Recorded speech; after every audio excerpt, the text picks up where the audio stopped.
আমি তো সুস্থ হই ভাই, তাহলে তোমাদের সাথে বাকি জীবনটা আমি কাটাই। হচ্ছে আপনি এখন তো আপনার যে অর্থ শূন্যতাটা ছিল এটা তো পূরণ হয়েছে আলহামদুলিল্লাহ না।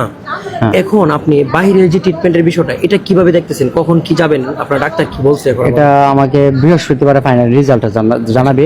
এ পর্যন্ত আমার রক্ত, আমার এই যে পেটের পানি, হ্যাঁ। সেগুলো চেক আপ চলছে। আমার বুকে এক্সরে করাইছে, তারপর সিটি স্ক্যান করাইছে, তারপর আরো অনেকগুলো ট্রিটমেন্ট সব করে বলতে পারি না। হ্যাঁ, এভরিথিং আমার শরীরে যা তাহলে আছে আমরা সব পরীক্ষা আমরা চলছে। আমরা বিশেষ করে বৃহস্পতিবার এক্স্যাক্টলি রেজাল্ট হ্যাঁ। পাবো। আমি আগে দিত, কিন্তু বর্তমানে কিন্তু সরকারে কিন্তু তিন দিন কিন্তু বন্ধ হয়ে যাবে। তাহলে ডাক্তার যদি দিক নির্দেশনা আপনাকে দেয় তাহলে আপনারা বাইরে যাবেন, আশা করতেছি বৃহস্পতিবার পর্যন্ত নাকি বৃহস্পতিবার আমার ডিক্লেয়ার জানাবে। ডিক্লিয়ার জানাবে। তাহলে আপনারা যে বিদেশ যাবেন আপনার সাথে কে কে যাচ্ছে, আপনারা এটার জন্য পাসপোর্টের বিষয়টা একটু ক্লিয়ার করবেন। আমার এক বড় ভাই আছে, জি জি। তারপর আমার বোন আছে, আচ্ছা আর আমার আব্বু আছে, আচ্ছা। আর আমি তো যাচ্ছি। আর যদি মানুষ বেশি প্রয়োজন হয় তাহলে আমি তোমাকে সাজেস্ট করি তুমি যাবা।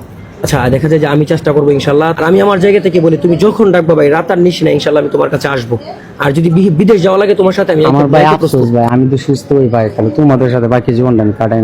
যাক ভাই, দোয়া করি আল্লাহ তাআলা যেন দ্রুত আমাদের মাঝে সুস্থ করে ফিরিয়ে দেয়। আল্লাহ যাতে আমার এই এতটুকু চাওয়া, মানে এত বড় একটা দুনিয়ার মধ্যে ক্ষুদ্র আমি একটা মানুষ, আমি তাকলে কি আল্লাহ, না তাকলে কি, তাহলে আমার আল্লাহ বাঁচা রাখলে কি এমন করতে হবো।